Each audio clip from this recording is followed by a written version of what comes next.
Hello everyone! I hope that you are doing fine. Sun is shining, the weather is sweet here in Norway. I hope that you have the same where you live and are enjoying a very pleasant time. Today I would like to talk about empathy. I assume that everyone has heard about the concept and know what it is about. Empathy is about acknowledging, recognizing, seeing, addressing, witnessing, and responding to other person's feelings. Or it is about something that we call emotional resonance. It involves being curious about and taking the other person's perspective into consideration without, judgments or biased assessments, and validating his emotions and really try to understand his or her emotional and cognitive experiences. We know that empathy is such an important skill because it will contribute to improving communication quality and our relationships in general. So it is actually an absolute necessity for having a lasting and safe relationship. But the point that I would like to focus on here is the difference between two types of empathy, which are different with respect to their deriving mechanisms and origins. Sometimes we are compassionate and feel that we cannot stand other people's sufferings because back in a time our nervous system learned that being observant, sensitive and very concerned and alert about other people's emotional experiences will keep us safe and out of danger zone. So, in other words, compassion and using empathy in interpersonal communication turns into a strategy, basically driven by survival mechanisms, while compassion driven by genuine will and observation and decision to consider the other person's emotional and mental perspective is not based on survival. It will flow by authenticity and inner motivation and need for connecting to the other human beings' internal world. So here is the thing. Childhood relational traumas and wounds have perhaps made you too sensitive for perceptions of threat, stress, tension, unpleasant relational atmosphere, silence, or generally interpersonal spaces where you might feel, something is off.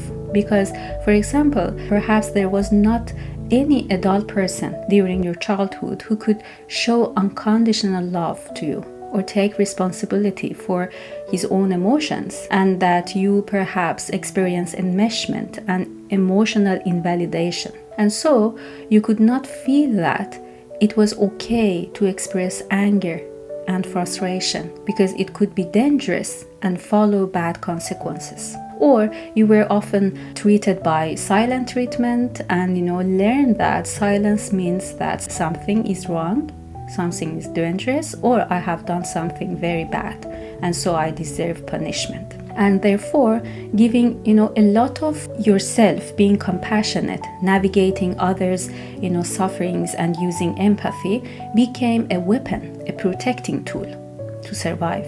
Perhaps your nervous system confuses compassion with disconnection with yourself, and this is a familiar thing. Although it is not actually safe, it still gives an illusion of safety. Whenever you notice an off or silent atmosphere where there is signs of resentment, frustration, disappointment, anger, and so on, your nervous system turns on your survival strategy, survival machine, and lets you to fall into a pleasing mode in relational dynamics fueled by compassion and showing lots of warmth and empathy toward others. So it becomes a very quick path into superficial peace, which actually goes through sacrificing yourself and eliminating your authenticity in the situations where your nervous system tracks a threat. Then you will not be able to recognize where your boundaries goes, how much you can tolerate, what your needs are, to really distinguish and understand the limits and the extent to which you are supposed to tolerate and accept the coming load in that specific situation. Therefore, your discernment ability doesn't get fully developed. And it is like to, take responsibility for the other person's feelings and problems all the way. So this is different and actually against the essence of real empathy, because a genuine, authentic empathy will actually help the other person and give them, the courage and the opportunity to see, to tolerate, and take responsibility for their own emotional experiences. And such an optimal, beautiful goal will be facilitated by your curious, supporting, and empathic approach to the other person's discomfort. That is why it is a mutual exchanging space of emotions. You feel and embrace the pain of the other person and then turn it back, so that the person himself can digest and feel and then hopefully release it. But the type of survival-based empathy costs you a lot. And too much empathy, especially by people with, previous emotional wounds, is not necessarily about, real understanding that many people think they have. It is a misconception, because then it will not mutual at all, and as there will be exclusively a space for the other person's sufferings and pain, not necessarily for your discomfort and your emotions. It will be, pure containing of pain to keep the environment safe, again, by unpacking the other person's emotional loads. But to do so, you should erase yourself and ignore your heart and boundaries. Unfortunately, it will be difficult to track and understand if it is the real kind of empathic behavior, or they are literally trying to bring peace to the space and fix the other person's problem. For those of us who have, past emotional traumas followed by a survival strategy, because those who watch this, receive this, the society, the other people will like it. They praise the behavior and consider it as a very positive trait, and so this tendency will be encouraged through generations and culturally and socially strengthened. So it will get very difficult to recognize the pathology of its roots. There are a bunch of research studies that suggest that adverse childhood experiences and relational traumas can lead to heightened empathy as an adaptive response. And as mentioned, the function of such a thing is to help the person to predict the potential danger or threat, to be able to read the atmosphere and navigate all interactions in the room. I remember that my client said that she is just, super expert to catch who was feeling what, to read the environment when she enters a social room. And this was not only, for the people around her, considered as a positive characteristic, but also for herself as well. At the beginning, she could not see that there is a potential association between her depression and, constant tiredness and her heightened empathy. She just saw this as a supercraft, as something that she was especially good at. And interestingly, this was never addressed or talked about in her, previous treatment rounds.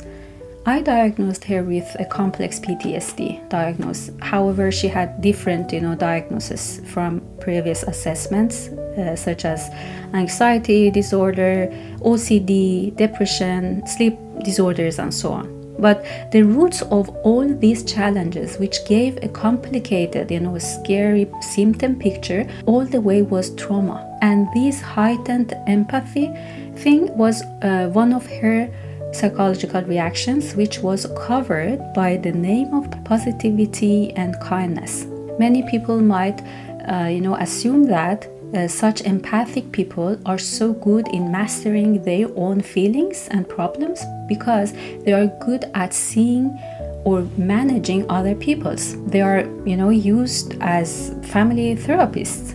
But the reality is opposite, because they actually struggle a lot with emotion regulation, also with finding boundaries with others, because they are detached from themselves. While it may cause compassion fatigue and emotional exhaustion and tiredness for them over time, it may in many cases cause also some unpleasant feelings for other people who receive this due to lack of boundaries and over-involvement as well. So if you recognize this pattern and feel that this speaks to you, please remember that it is important to take a pause and reflect next time you find yourself in a situation where there is potential to show vulnerability and too much sensitivity and empathy toward another person, so that you can dedicate a little time to see where this urge and need to show affection come from.